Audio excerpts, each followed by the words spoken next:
खूप वर्षांनी हा ड्रेस घातलाय बरं. कसा दिसतोय? अर्थातलं एवढा छान दिसत नाहीये, पण चला. रामकृष्ण हरी मंडळी माझ्याकडनं हे ट्विस्टर आहे. खूप दिवस झालं आणून ठेवलं, पण त्याच्यावर धूळ झाली ह्याच्यावरून तर तुम्हाला कळतच असेल. चला तर मग ते आता काल चालवून पाहिलं. नंतर सकाळची सुरुवात झाली या सगळ्या ह्याच्यापासून. आवळा आहे, गाजर आहे, ॲपल आहे, हळद आहे, थोडीशी बीट आहे आणि पालक आहे. या सगळ्याची सकाळी सकाळी मस्त अशी स्मूदी केली आणि करून ठेवली.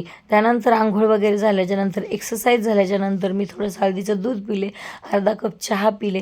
मी जे जे खाते ना ते दाखवण्याचा मी प्रयत्न करते. तर आज आपल्याला ना दातांचा वापर बिलकुल करायचा नव्हता.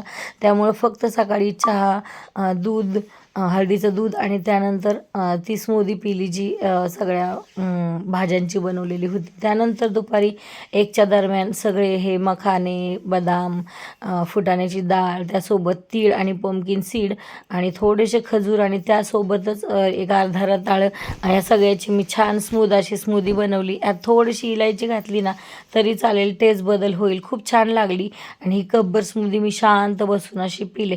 यामध्ये ना येणारे जे म्हणजे डेट्स वाटले नव्हते किंवा त्यासोबत बदाम वाटलं गेलं नव्हतं ना, ते मी डेडिकेशननी पूर्ण बाहेर काढला.